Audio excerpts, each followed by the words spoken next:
Now we pass through the different parts of a building to see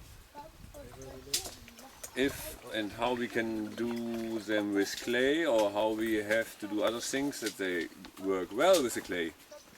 First is the cementation, which is the most important thing to have in mind when starting a house, and it's very important if you make a cementation or foundation, you say in English, a foundation, to do this well, because you have never more the possibility to change it later when once the house is on top.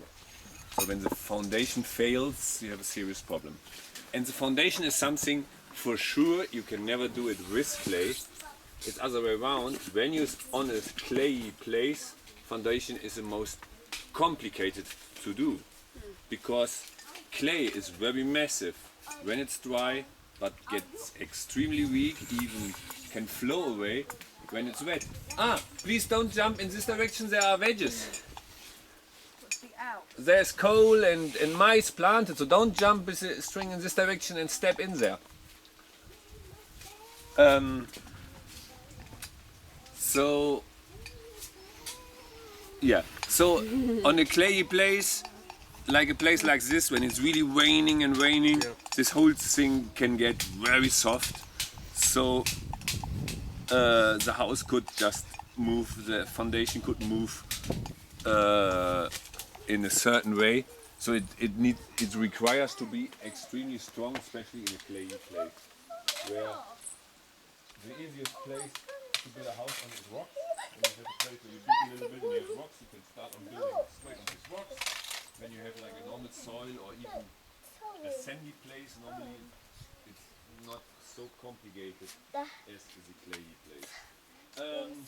Here in our place we made the simplest solution to be on the secure side, which is concrete.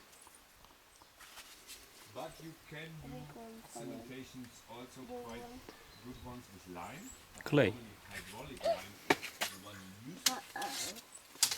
And it's not using steel instead of this, also starts to be fun.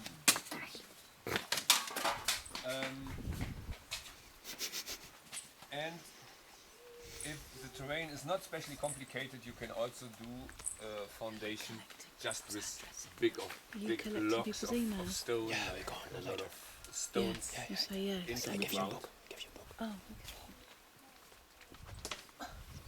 But not just when the ground is clayey, this requires more to the foundation. Also when the weight is not homogeneously sitting on the foundation, which is happening also in the example of our kitchen, where we have big doorways or walls with a lot of windows. So the weight from the roof is brought just to single points.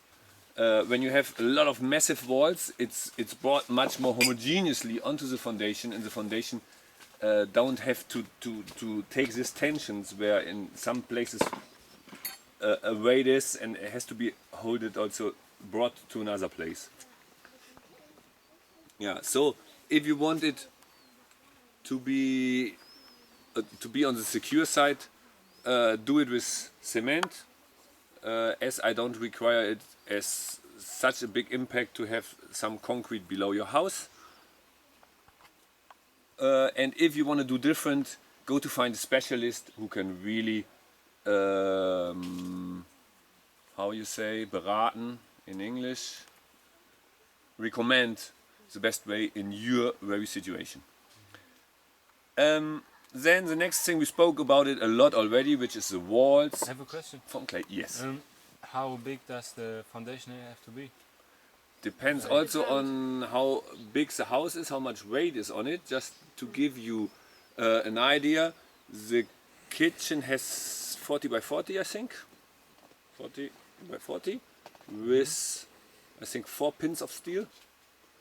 And the little guest house has 25 by 25. Okay.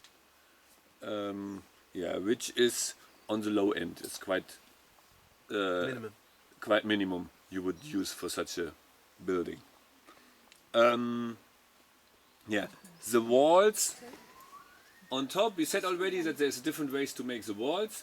The size and the dimension of the walls depend a lot if you want to put the weight of the roof on top of them, or if you have 1, 2 or even more floors.